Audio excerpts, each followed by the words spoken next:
ईमानदार मोमिन भाई सकल प्रोजेक्टर माध्यमे देखने वाली मा और बोनेरा समस्त प्रशंसा से महान रब्बुल आलामीनेर जे महान मुनीब आमादेरके ए दुनियार बुके चालाচ্ছেন যিনি না চালালে আমরা চলতে পারি না তিনি সকলে ছাড়াকেই চলে যিনি আমাদেরকে আয়ু দিয়েছেন जिनार सूर्येर ताप किरण आमरा चाँदेर किरण ग्रहण करछि जे सूर्येर एक सेकेंडेर दाम 1,70,000 कोटी मिलियन एक सेकेंडेर दाम आमरा सेई सेकेंडेर दाम आमरा दिते पारबो ना তবে আমরা আল্লাহ সুবহানাহু ওয়া তাআলার প্রশংসা করব যিনি আমাদেরকে জীবিত রেখেছেন বাঁচিয়ে রেখেছেন আমরা সবাই এখানে যত লোক আছি একটি ছোট্ট একটি অর্ডের মাধ্যমে আমরা প্রশংসা করব সকলে বলেন আলহামদুলিল্লাহ অতঃপর শান্তি বর্ষিত হোক সকল নবীদের উপর বিশেষ করে আমাদের শেষ নবী জনাবে মুহাম্মদুর রাসূলুল্লাহ পাঠ করুন সাল্লাল্লাহু আলাইহি ওয়াসাল্লাম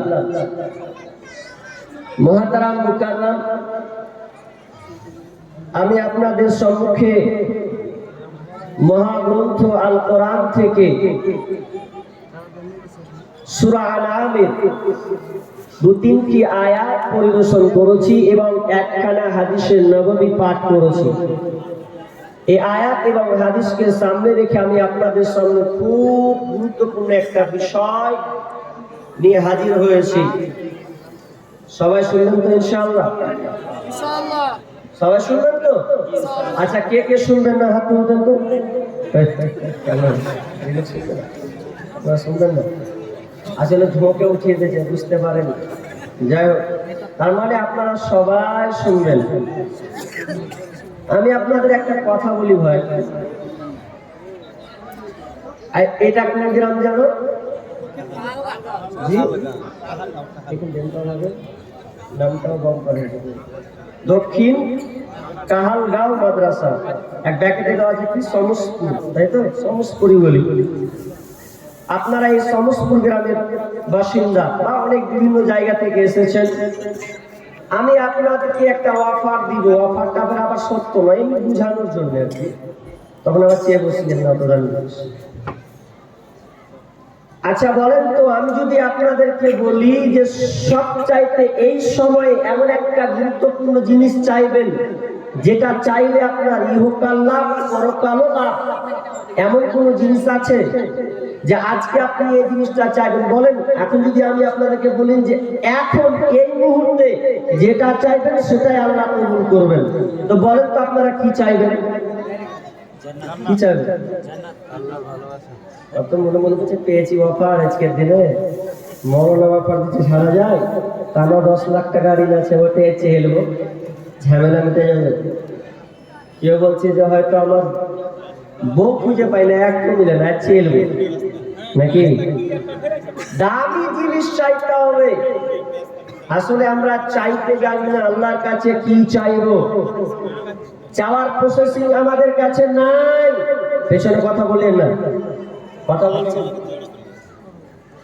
কথা বলিয়ে চুপ থাকে ঠিক লাগলো তাহলে আজকে আমরা একটা ভারী সুন্দর যে নিয়ামত এমন জিনিস একটা চাইবো যেটা চাইলে আপনার আখিরাত দুনিয়া এবং আখিরাত দুটোই সাকসেসফুল হবে কিন্তু আমরা চাইতে জানি না চাইছি দুনিয়াবি জিনিস এই জন্য তো মারামারি চাওয়ার প্রসেসিং শিখাচ্ছি আপনাকে কি চাইবেন আল্লাহর কাছে এর উপরে আর কোনো বিষয় নাই যত বিষয় হয়েছে আর যত হবে এর মধ্যে সবাই পড়বে আর এটার উপরে যদি কেউ না থাকে তাহলে জালসাটাও বরবাদ কিছুই নয় তার মানে বুঝলেন আমি কত দামি একটা বিষয় আপনাদের সামনে বলার চেষ্টা করছি খুবই ভাইটাল বিষয় এর মধ্যে যারা আছে বা যারা থাকবে তারাই কামিয়াব হয়ে যাবে, বাকি এই পথে যারা আসবে না তারা নাকাব, তারা সাকসেসফুল নয়। তো কি চাইবো, চাওয়ার প্রসেসিং তো জানতে হবে। চাইতে গেলে আপনি দুনিয়া উল্টা পাল্টা চেয়ে বসে আছেন, জি না। সাহাবীরা চেয়েছেন জান্নাত, সাহাবীরা চেয়েছেন রাসূলের মানে সাথে জান্নাতে জীবন মানে সাথে জীবন তার বাকি দিনটাকে কাটিয়ে দিতে, কিন্তু আমরা কি চাইবো এটাই শিখলাম। আমরা জানি আনাস বিন মালিক তিনি রাসূলের 10 বছর খিদমত করেছেন। তো খিদমত করেছেন তো শুধু আনাস নয়, এরকম অনেক সাহাবী আল্লাহ রাসূলের খিদমত করেছে। তার মধ্যে আরেকটা নাম হচ্ছে কি, রাবিয়া বিন কাব। এই রাবিয়া বিন কাব আল্লাহ রাসূলের খিদমত করতেন। তো একদিন রাবিয়া বিন কাব কি করেছেন, বলছে আজকে বাড়ি যাব না। তো কেন যাবে না? বলছে এই জন্য বাড়ি যাব না যে আল্লাহ রাসূলের আজকে রাত্রে আমি খিদমত করব। কি খিদমত করবে? বিশ্বনবী যখন রাত্রে উঠবে, তাহাজ্জুদের নামাজ পড়ার জন্য যখন উঠবে, তখন আমি লোটাটা আগিয়ে দেবো, এটা আমার খিদমত। পানিটা আগিয়ে দেবো, এটা আমার খিদমত। এই নিয়ত করে থেকে গেছে। এবার থেকে যাওয়ার পর এবার রাত হয়েছে গভীর। যেমন রাত গভীর হয়েছে, তাহাজ্জুদের সালাত পড়ার জন্য উঠছেন আল্লাহ রাসূল। আর উঠতে উঠতে উঠতেই লোটাটা ধরেছেন, তার মধ্যে রাবিয়া বিন কাব বেরিয়ে গেছে। রাবিয়া, রাবিয়া কি খবর, বাড়ি যাওনি? বলছে আল্লাহ রাসূল বাড়ি যাইনি। কেন বাড়ি যাওনি? বলছে আপনার খিদমত করব। এবার রাবিয়া বিন কাব বলছে, ইয়া রাসূলুল্লাহ, আমি বাড়ি যাই নাই, আমি আপনার খিদমত করব বলে, আমি খিদমত করব বলে আজ আপনার ঘরে আমি থেকে গেছি। আপনি যখন রাত্রে তাহাজ্জুদের নামাজ পড়ার জন্য উঠবেন, আর তখন আমি আপনাকে আপনার লোটাটাতে পানি দিয়ে আপনাকে আগিয়ে দেব, আর আগিয়ে দিয়ে আপনি উযু করবেন, আর উযু করার পর আপনি তাহাজ্জুদের সালাতে দাঁড়াবেন। এই জন্য আমি আজকে আপনার ঘরে থেকে গেছি, বাড়ি যাই নাই। বিশ্বনবী এবার ওই রাবিয়া বিন কাবের কথা শুনে এত আনন্দিত হলেন, এত খুশি হলেন। আহারে রাবিয়া, তুমি আমার খিদমত করার জন্য বাড়ি যাওনি, আর এই খিদমতের কথা শুনে আমাকে এত ভালো লেগেছে। তবে রাবিয়া, তুমি শুনে নাও, আজকের দিনে তুমি যা চাইবে, এই মুহূর্তে তুমি যেটা চাইবে তোমাকে অফার দিলাম, সেটাই তোমাকে দেওয়া হবে। কি অফার দিচ্ছেন রাবিয়াকে? আপনি এখন নবীকে বলছেন তুমি এখন যা চাইবে তাই পাই। কি চাইলো দেখেন, কি চাইছে এবার দেখেন। এবার রাবিয়া যখনই আল্লাহ রাসূল তাকে অফার দিলেন, আর অফার দেওয়ার সঙ্গে সঙ্গে বেশি ভাবতে না ভাবতেই বলে ফেললেন, ইয়া রাসূলুল্লাহ, আমি আপনার সঙ্গে জান্নাতে থাকতে চাই, আমি আপনার সঙ্গে জান্নাতে থাকতে চাই। এবার আল্লাহ রাসূল মুচকি হাসলেন, রাবিয়া আমার একটা দামি জিনিস চেয়েছে, জান্নাতে আমার সঙ্গে থাকবে। আল্লাহ রাসূল বললেন, রাবিয়া রে, এই ব্যাপারটা তোমাকে কে ভাবালো? এই ব্যাপারে তোমাকে কে ভাবালো? রাবিয়া বলছেন, ইয়া রাসূলুল্লাহ, ও দয়ার নবী গো, আমাকে কেউ ভাবাই নাই, আমি নিজে থেকে ভাবলাম, বেরেন থেকে আমি ভাবলাম দুনিয়ার কিছু চাইতে গেলে এগুলো সব শেষ হয়ে যাবে, ভ্যানিশ হয়ে যাবে, কিন্তু আমি এমন একটা জিনিস চাইবো যেটা যেন হাতছাড়া না হয়। এই জন্য আল্লাহ রাসূল, আমি আপনার সঙ্গে জান্নাতে থাকতে চাই। অথচ রাবিয়া কে ছিলেন জানেন? এই রাবিয়া এত গরীব সাহাবী ছিলেন, যেই রাবিয়া ভালো কোনো সুন্দর বাড়ি ছিল না, ভালো সুন্দর কোনো পোশাক ছিল না, যে রাবিয়া তিন বেলা ঠিক মতন খেতে পারতেন না, খাবার জোগাড় হতো না, এমন একজন সাহাবী। ওই সাহাবীকে আল্লাহ রাসূল বলছেন, রাবিয়া, আজকের দিনে তুমি যা চাইবে তাই তোমাকে দেওয়া হবে। রাবিয়া তো চাইতে পারতেন, ইয়া রাসূলুল্লাহ, আমার বাড়িতে আমার কোনো সুন্দর বাড়ি নাই, আপনি যদি আমার বাড়িটা করে দিতেন তাহলে আমি দিন রাত থাকতাম ঠান্ডা কনকনে শীতে, আমার ভেতরে থাকলে আমার শীতটা নিবারণ হতো। শুধু তাই নয়, রাবিয়া তো বলতে পারতেন, ইয়া রাসূলুল্লাহ, তিন বেলা খাবার আমি খেতে পাই না, আপনি যদি আমার জন্য তিন বেলা খাবার ব্যবস্থা করে দিতেন ওটাই ভালো হতো। কিন্তু রাবিয়া গাড়ি চাইলো না, বাড়ি চাইলো না, আপনার কিনা খাবারের কথা বললো না। সে জানে আমি যদি এটা চাই এটা শেষ হয়ে যাবে, ভ্যানিশ হয়ে যাবে, এই জন্য আমি এটা চাইলাম না। আমি এমন একটা জিনিস চাইলাম যার নাম হচ্ছে জান্নাত। ও দয়ার নবী গো, আমি আপনার সঙ্গে জান্নাতে থাকতে চাই। আহা, দুনিয়ার কিছু চাইলো না, জান্নাতে থাকবে। বাড়ির অভাব, খাবারের অভাব, পোশাকের অভাব, এরপরেও রাবিয়া বলছেন যে আমি আপনার সঙ্গে জান্নাতে থাকবো। এটা আবাদান আবাদান থেকে যাবে। আমরা হলে কি চাইতাম? আমরা হলে কি চাইতাম? যে টেনশনে পড়ে আছেন, টাকার টেনশনে পড়ে আছেন না, ওটাই আগে আপনি বলতেন যে আল্লাহ আল্লাহ রাসূল আমাকে টাকাটাই দেন, ওটাই আপনি নিতেন। যেই টাকার জন্য আপনি আপনার ভাইকে টুটি চিপে মেরে ফেলেছেন, যেই টাকার জন্য আপনি ভাই ভাই বাড়াবাড়ি করেছেন, মাথা ফাটাফাটি করেছেন, এক বিঘার জায়গা নেওয়ার জন্য যে জায়গা নিয়ে আপনি ভাইয়ের সম্পর্ককে নষ্ট করেছেন, এই জায়গার জন্য আপনি বাপকে অসম্মান করেছেন, টাকার জন্য আপনি সংসারকে আটখান করেছেন, টাকার জন্য আপনার বিবিকে আপনি ঘর থেকে তাড়িয়ে দিয়েছেন, তার বাপের বাড়ি থেকে টাকা নেওয়ার জন্য। আসলে প্রকৃত মানুষ নাই, প্রকৃত মানুষ নাই। মানুষের পরিচয় দিতে আমাদের ঘৃণা লাগে।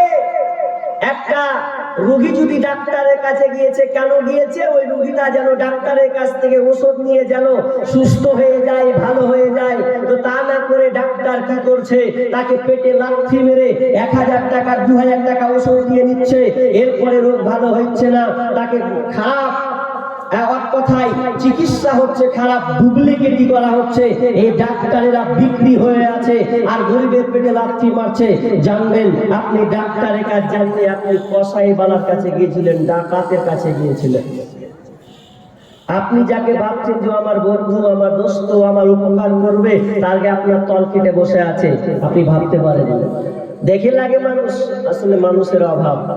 ইট পাথরের শহর জুড়ে মাটির কোনো মানুষ নাই, কোথায় গেলে পাব বলো কাদা মাটির মানুষ ভাই, কোথায় গেলে পাব বলো কাদা মাটির মানুষ ভাই। ইট পাথরের শহর জুড়ে মাটির কোনো মানুষ নাই, কোথায় গেলে পাব বলো কাদা মাটির মানুষ ভাই, কোথায় গেলে পাব বলো কাদা মাটির মানুষ ভাই। আকাশ চুম্বি দালান কোঠা এই শহরে ভরা, মানুষ গুলির হৃদয় যেন পাথর দিয়ে গড়া, হায় রে পাথর দিয়ে গড়া।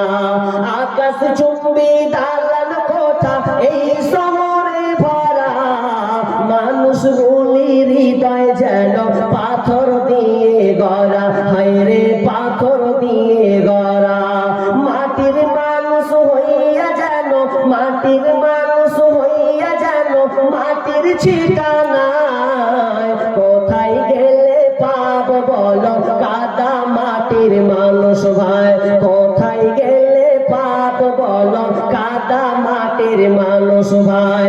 ইট পাথরের শহর জুড়ে, ইট পাথরের শহর জুড়ে মাটির কোনো মানুষ নাই, কোথায় গেলে পাব বলো কাদা মাটির মানুষ ভাই, কোথায় গেলে পাব বলো কাদা মাটির মানুষ ভাই। ইট পাথরের দালান গুলি যেমন করে গাথা, মানুষ গুলির মনটা যেন মিলে গেছে সেথা, হায় রে মিলে গেছে সেথা। ইট পাথরের দালান গুলি যেমন করে গাথা, মানুষ গুলির মনটা যেন মিলে গেছে সেথা, হায় রে মিলে গেছে সেথা।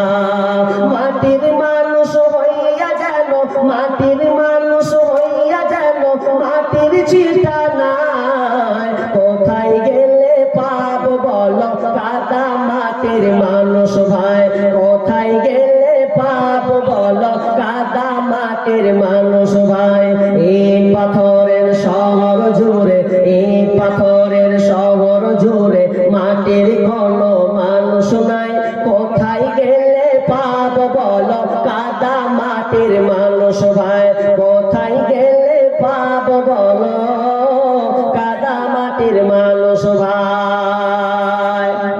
চাইতে জানি না, মানুষ আর মানুষ হয় না, অমানুষ হয়ে বসে আছি।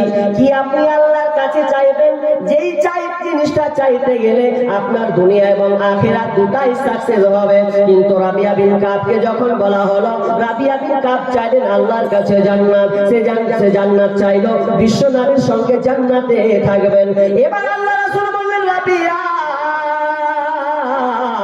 তুমি যদি আমার সঙ্গে জান্নাতে থাকতে চাও তাহলে তোমাকে একটা আমল করা লাগবে, যে আমলটা করতে পারলে তুমি আমার সঙ্গে জান্নাতে থাকবে। সেই আমলটা কি? যে তোমাকে বেশি বেশি করে সিজদা করতে হবে, আর বেশি বেশি করে তোমাকে সিজদা করতে হবে। আর যখন তুমি বেশি বেশি করে সিজদা করবে রে রাবিয়া, তুমি জেনে না যে আমার সঙ্গে জান্নাতে থাকবে। দামি জিনিস। আজকে আমরা কি চাইবো, এটার উপরে আমার আজকের আলোচনা। চাইবেন কি আল্লাহর কাছে? এই জিনিসটা চাইলে আপনার জীবন ধন্য, কিন্তু আমরা আসলে চাইতে জানি না। আর আল্লাহ আমাদেরকে সৃষ্টি করেছেন, আর চাওয়ার ব্যাপারে ধন ভান্ডার দামি জিনিস দেবেন না এমন কথা নয়, ওটা আমাদের দিয়েছেন, কিন্তু আমরা অনুশোচনা করি না, একটু গভীরে যাই না, একটু আমাদের ধৈর্য হারা ছাড়া আর কিছু নেই। এখন যদি আপনাকে বলি, ও মৌলভী সাহেব, এটা তো জানি, তো জানলেও আপনি চাই না বা চাইলেন, মানে চাইতে জানেন। আচ্ছা বলেন, সূরা ফাতিহা কে কে জানেন? একটু হাত তুলে দেখান তো, জানি দেখি কত লোক জানেন। এদিকে লোকটি জানে না রে সূরা ফাতিহা, তার মানে যা সবাই জানে। তো সূরা ফাতিহাতে কি আছে? এই সূরা ফাতিহাটা এত ঘন ভান্ডারেতে লুকা আছে, সেখানে হেদায়েতের কথা চাওয়া আছে, সোজা পথের কথা বলা হয়েছে। जिसको हिदायत मिली उसको सब कुछ मिली, जिसको हिदायत ना मिली उसको कुछ भी ना मिली। যে হেদায়েত পেল সে সব পেল, যে হেদায়েত পেল না সে কিছুই পেল না। তার মানে তার আপনাকে হেদায়েত নিতে হবে আগে। আজকে নিয়ে বাড়ি যান হেদায়েত। অথচ আমরা সূরা ফাতিহা প্রতিদিন পড়ি, যে সূরা ফাতিহা না পড়লে নামাজ হবে না, নামাজ বাতিল হয়ে যাবে। প্রত্যেককে সূরা ফাতিহাটা জানা লাগবে। এই সূরা ফাতিহাতে কি রয়েছে, এটা দামি জিনিস লুকানো আছে, অথচ আমরা একটা একটা করে আয়াত পড়ি না। তাড়াহুড়া মানে যখন রমজান মাস, আর তাড়াহুড়া মানে কোরআন পড়তে গিয়েও আমরা তাড়াহুড়া করি। কত বুড়া বাপজি গালা আছে, কোরআন পড়ে যাবে, রমজান মাসে একবার কোরআনটাকে খুলে দিলে, রমজান মাসে একবার কোরআনটাকে খুলে দিয়ে এমন চেহারা দেখা করে, ওয়াইন কুনতুম ফি ওয়াইলিন মিম্মা, কত শেষ বছরে একবার পড়ে, ভালো করে পড়ে না। আর মসজিদে ভালো ইমাম খোঁজার চেষ্টা করি না, কি চেষ্টা করি? চেষ্টা করি কত অল্প বেতনে পাওয়া যায়, 5,000 হোক আর 4,000 হোক যে চালা করি না। ভালো ইমাম খুঁজেন, ভালো কারি খোঁজার চেষ্টা করেন, যে আজকে এই রমজান মাসটা হবে, তো এই রমজান মাসে ভালো বেতন দিয়ে এই পুরা মাসটাকে, এই তারাবিটাকে চালাবো। চালাবেন কি? বলছি কোন ইমাম যদি আপনার 1 ঘন্টার জায়গায় যদি আর 15 মিনিট বাড়িয়ে দেবে, কে হবে মৌলভী হাজা, এত 1 ঘন্টা ধরে পড়া যায়? তো তোকে কে পড়তে বলেছে? তারাবি কি ফরজ ইবাদত যে মৌলভীকে ঘোচা মারতে হবে, যে তাড়াতাড়ি করেন খুব লম্বা হয়ে যাচ্ছে? আর যদি ওইরকম মৌলভী আসেন তো ওইরকম করে তো পড়াবে, ও যা আপনিও তা। ও তখন বলবে আলহামদুলিল্লাহি রাব্বিল আলামিন, মধ্যখানে সবই আছে, ওয়ালা দাল্লিন, আমিন, ব্যাস হয়ে গেল। ওরকম করে তো পড়াবে, নামাজটা কবুলও হবে। তাহলে আপনি তারাবি পড়াবেন, স্থির ভাবে আপনাকে পড়াতে হবে। তো সূরা ফাতিহাতে কি আছে? রাবী হচ্ছেন আবু হুরায়রা, তিনি বর্ণনা করেছেন যখন বান্দা যখন কি করে সূরা ফাতিহাটা পড়ে, প্রত্যেকটা আয়াতে আল্লাহ জবাব দেন। কিভাবে? যখন বান্দা বলে আলহামদুলিল্লাহি রাব্বিল আলামিন আর রহমানির রহিম, 1 ধ্যানে থাকেন।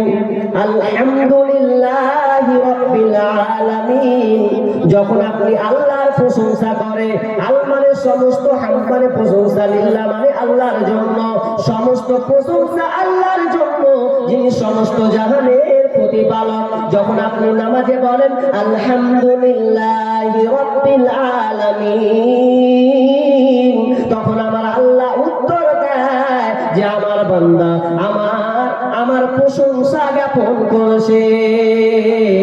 তখন আমার আল্লাহ উত্তর দেয়। আর যখন আপনি বলেন আর রহমানির রহিম, তখন আমার আল্লাহ উত্তর দেয় যে আমার বান্দা আমার গুণগান করেছে। আর যখন আপনি বলেন মালিকি ইয়াউমিদ্দিন, তখন আমার আল্লাহ উত্তর দেয় যে আমার বান্দা আমার ক্ষমতা বর্ণনা করেছে। আর যখন আপনি বলেন ইয়াকা না'বুদু ওয়া ইয়াকা নাস্তাঈন, তখন আমার আল্লাহ বলেন যে আমার বান্দা আমার কাছে চেয়ে বসেছে, পৃথিবীর কারো কাছে চাই নাই, পৃথিবীর কারো দ্বারস্থ হয় নাই, একমাত্র আমার কাছে চেয়ে বসেছে। দিয়ে আমার আল্লাহ বলছে বান্দারে তুই কি চাইবি, কি চাইবি, তোর পেরেনে কাজ করে না, আমি তোকে দামি ভান্ডারটা শিখিয়ে দেব। এই জিনিসটা চাইলে তোর দুনিয়া এবং আখেরাতটা দুটাই সাকসেস হয়ে যাবে। এই জিনিসটা তুই বল, তো কি বলবো কি বলবো? আল্লাহ বলছে যখন বান্দা বলবে এই জিনিসটা চেয়ে বসবে, ইহদিনাস সিরাতাল মুস্তাকিম, হে আল্লাহ তুমি আমাকে সোজা রাস্তা দাও, হেদায়েতের রাস্তা তুমি আমাকে দাও, যে রাস্তায় চললে তোমাকে পাওয়া যাবে, তোমার জান্নাত পাওয়া যাবে। যে রাস্তায় নবীরা গেছেন, সাহাবীরা গেছেন, সালেহিনরা গেছেন, এমন রাস্তা দিও না আপনার কিনা অভিশপ্ত পথভ্রষ্ট রাস্তা, নিকৃষ্ট এই রাস্তা আমাকে দিও না। তুমি আমাকে তোমার সোজা পথ সিরাতাল মুস্তাকিমে পরিচালিত করো।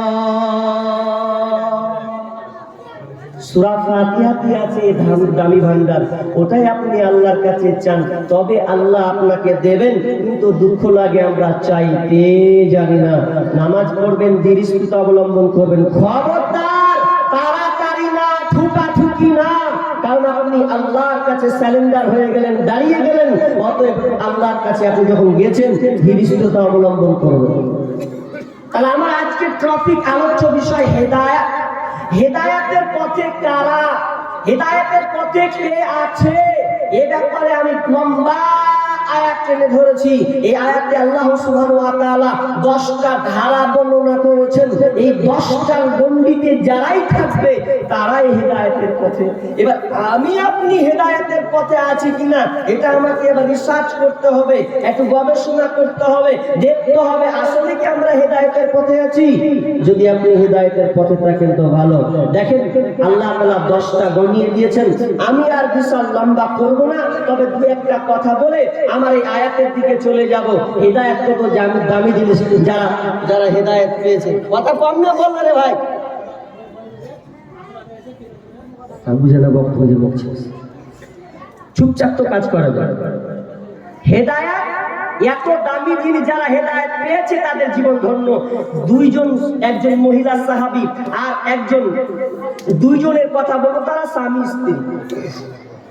এটা বলে দিই যেহেতু মা বোন একদিকে আছে, মা বোনদের আলোচনা একটু হয়ে যাবে, ওটাই ধরে নেন। আজকে হেদায়েত পেয়েছে তারা জান্নাতি হয়ে গেছে। কেমন? একটা মহিলার নাম বলবো, যেই মহিলাটার নাম হচ্ছে উম্মে সুলাইম বিনতে মালহান। নাম শুনেছেন কেউ? উম্মে সুলাইম বিনতে মালহান নাম শুনেছেন? যদি না শুনেন তো আজকে শুনলেন।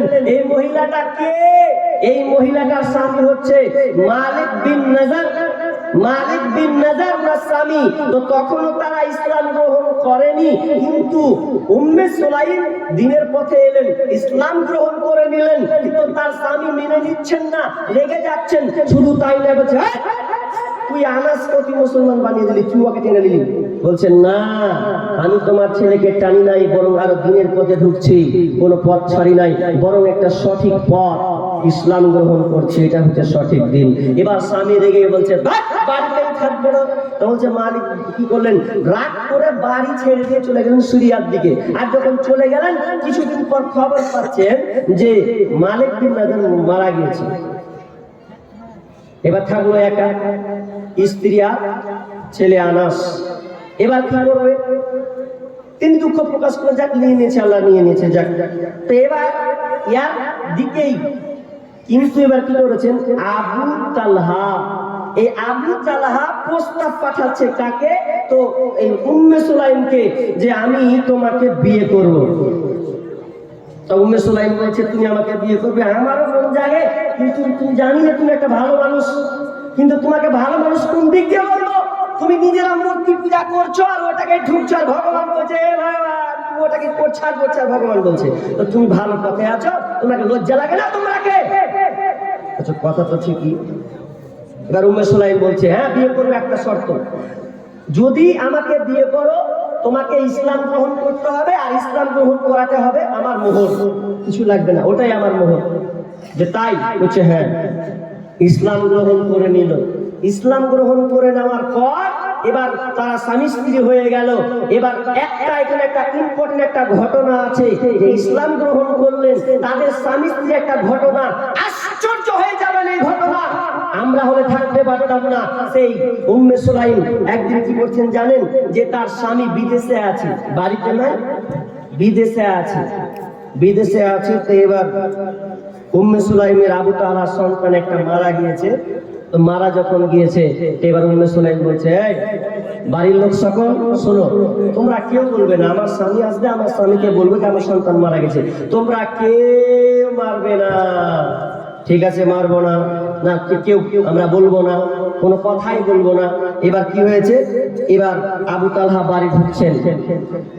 এবার বাড়ি ঢুকবে, উম্মে সুলাইম সুন্দর করে সেজে নিয়েছেন যে স্বামী বাড়িতে আসবে, এই জন্য তার সৌন্দর্যটাকে, তার চেহারাটাকে যত কিছু দিয়ে পারা যায় সুন্দর করে তিনি সাজিয়ে নিলেন। তো কেন সাজালেন, যে স্বামী বাড়িতে আসবে, কার কেমন মেজাজ মন মানসিকতা থাকবে তা ঠিক নাই, এই জন্য স্বামীকে মানে সন্তুষ্ট করার জন্য, স্বামীর হক আদায় করার জন্য সুন্দর করে বিছানাটাকে বিছিয়ে দিয়েছেন, আর সে নিজেকে সৌন্দর্য হয়ে গেছেন, পরিপাটি করে সুন্দর করে সাজিয়ে নিয়েছে। আর আমাদের আজকালকার মেয়েরা কেমন গো, স্বামী যদি বাড়িতে আসবে 12টার পরে, হয়তো ট্রেনে হয়তো 12টা রাতে 1টা লেগেছে, ও জানছে যে এখন বাড়ি ঢুকবে 1টার সময়, তো যখন স্বামী যখন বাড়ি ঢুকছে তো লেল খেপড়ি নিম পেরেছে, লাল করছে, চুলগুলাকে খেপির মতন করে দেওয়া আছে, যেমন করে দুয়ার খুলছে। তখন স্বামী তখন দেখছে খেপিকে দেখলু রে, তো খেপি হয়ে আছে নিলে। আর রাস্তা থেকে এসেছে, কত মেয়ে যে দেখেছে, বা দেখে নাই রাস্তাতে কত আসতে গিয়ে কত সুন্দরী সুন্দরী একদম সেজা খাজা গুজামে তার চোখে পড়েছে। আর ভাবে নিলে যে আমার স্ত্রীটা কি করতে যে পারি, এটা ছিল ওই ভালো ছিল। এটা করিয়েন না মামুন। স্বামী আসবে বাড়ি তো নিজেকে সুন্দর করে সাজো, তাহলে যেন তোমার স্বামী তোমার মুখ দেখে যেন সন্তুষ্ট হয়। আমরা সাজি না, যদি বলা হয় হ্যাঁ রে কি ব্যাপার তুই ফের এখন সাজিস না, ও খালাতো বহিন কি কইছে জানেন, ও যে কি আর সাজবো, কে হাকে দেখবে, মানে বিহার আগেও খুব সেজেছে, তোর বিয়ে করলেছে, তুই এখন কইছে কে দেখবে আমাকে, শয়তান কুন্ডেকা কে দেখবে, তোর স্বামী দেখবে। মানে আগেকার দেখার লোক ছিল, এখন আর দেখার লোক নেই। এমনি ভাবে ছেলেরা দেখবে না, আগে এত বড় চুল, আর একবার একটা করে জামা চেঞ্জ করে, আর একদম এই যে কি বলে এটাকে পারফিউম একদম মারছে, সেন্ট খাতরা করে মারছে। আর যখন বিয়ে করে দিয়েছে তখন বলছে ওর মা যদি কইছে হ্যাঁ খাপা দিয়ে এরকম কেন থাকছিস রে, যে কি করবো, কে দেখবে, ওকে বলে কে দেখবে, এতদিন তুই কাকে দেখালি, আর এখন তোর বিয়ে হয়েছে, আর এখনই তো দেখার সময়। স্বামী স্ত্রীকে দেখবে, স্ত্রী স্বামীকে দেখবে, এটাই হচ্ছে নিয়ম।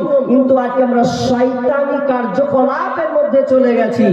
সে যে কোজে থাকো সামনে তার, যত খুশি দেখাও তারে রূপেরই বাহার, সে যে কোজে থাকো সামনে তার, যত খুশি দেখাও